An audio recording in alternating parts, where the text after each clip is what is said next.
My Life with Andrew Gurza, Part 2. In terms of representation, I guess, like we could probably go on huge tangents around this as well, but what would you like to see? What do you think is being done well, if anything, right now, and what do you think is not done well? In porn, there's, as far as I know, two disabled actors, me and one other guy, who Yeah. have done stuff for a U.S. company, Davey Wavy's company out of the U.S., Himeros.tv, and that's all I know. That's the only queer disabled porn stars that I know. So that's shit, because, like, there need to be more of us out there. We know there are queer disabled people of color. They need to be represented. Like, we just need to do a better job of Yeah. highlighting that disabled people can fuck, and that's okay. Yeah. And I guess in terms of like representation in general, so like when you're looking at like TV and fashion and film and all that, again, it's just like there's way not enough. But do you see things that you're like, that's great? I Or, mean, yeah, special is great. yeah, Ryan O'Connell's show is iconic, like really important and necessary. yeah, We have more and more one-off characters who are in wheelchairs for like an episode of something here and there. But what I want to see is more series that are built around the disabled experience and not built from an ableist gaze, not built for a yeah, non-disabled audience that come at it from, oh, this person's disabled and they're proud of that. Here's why. yeah, Or this person is going through some ableist shit and here's what that feels like and here's how they would react to that. Like, we need to see the arc of disability and like the ebb and flow of like, today I'm proud of my disability, tomorrow I fucking hate it and yeah, it sucks and like I don't want to talk about it. Like, we need yeah. to see all of that in the character, and right now we're not seeing that. No, it's very like one-dimensional in terms of like you say, it's almost through like an ableist or like non-disabled gaze in terms of like this is a storyline to serve non-disabled people.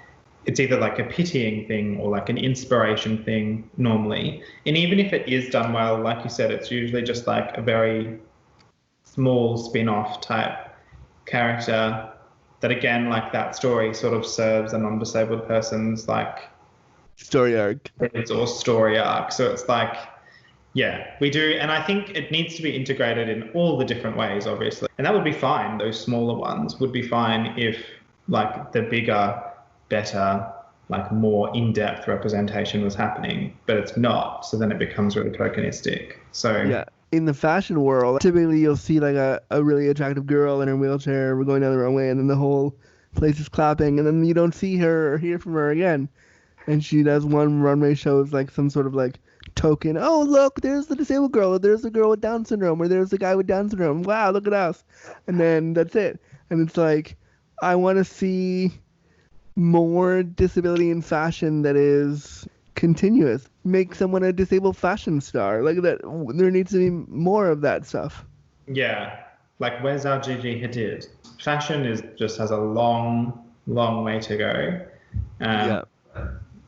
my experience has been that it's almost like they don't know. Like it's less.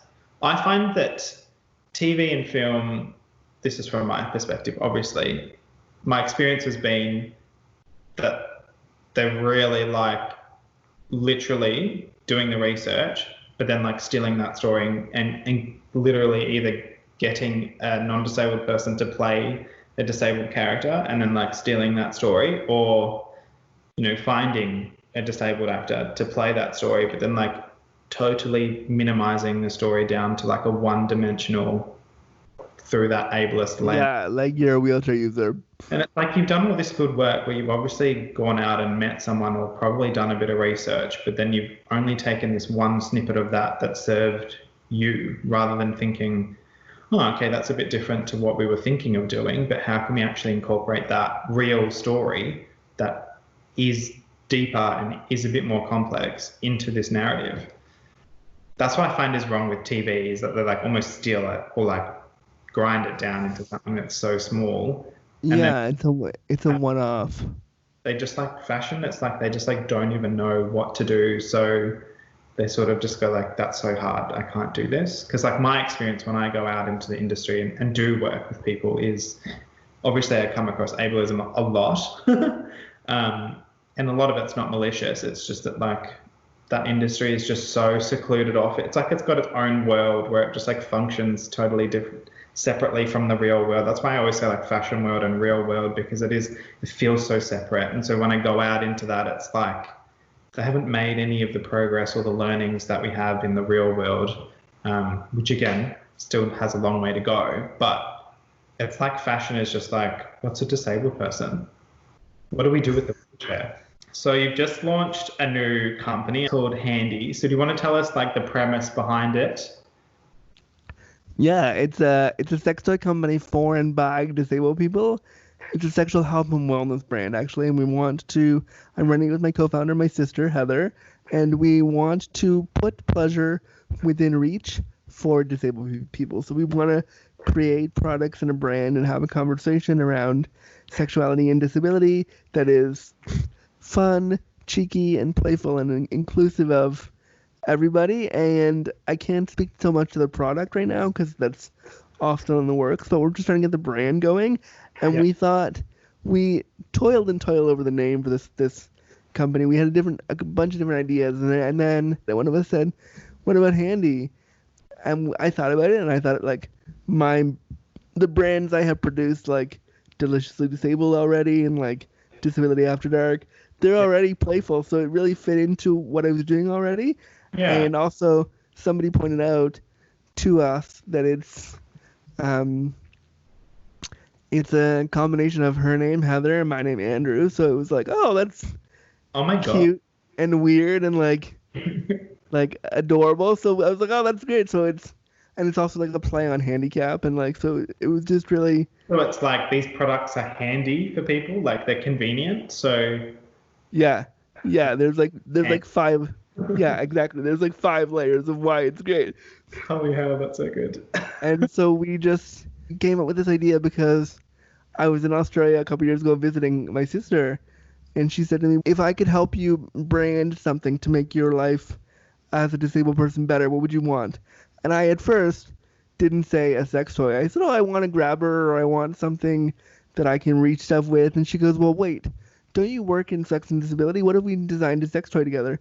And at first I was like, designing a sex toy with my sister, I don't know how I feel about that. But the more I talked about it, and the more I like was able to teach her that disabled people can access sex as easily as she may have thought. And she'll say she was very naive in her understanding. She just didn't know. And why would she? I'm her brother. We don't like sit there and talk about our sex lives together.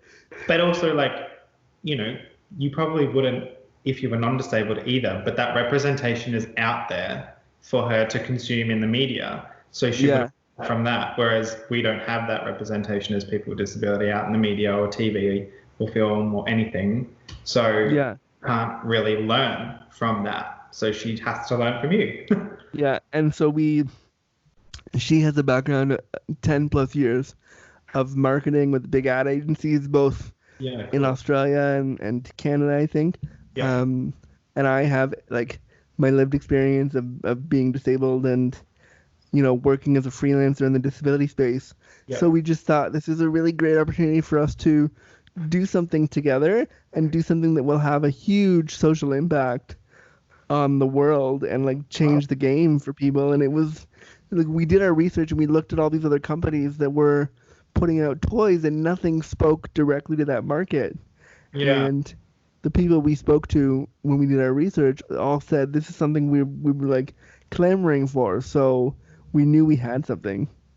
Definitely, I think you do. And I think also like the impact that it could create as well is when you do become successful, because you will, because it's such a fucking good idea, the other mainstream industry companies will catch on.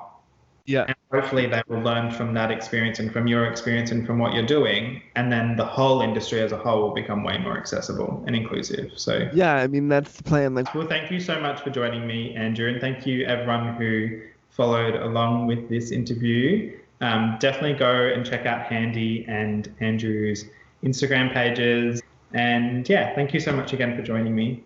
Thank you so much for having me again. It was really, really fun and really important. Perfect. All right. Thanks, everyone. Bye. Thanks for following along. Catch part 1 of another intriguing interview next week.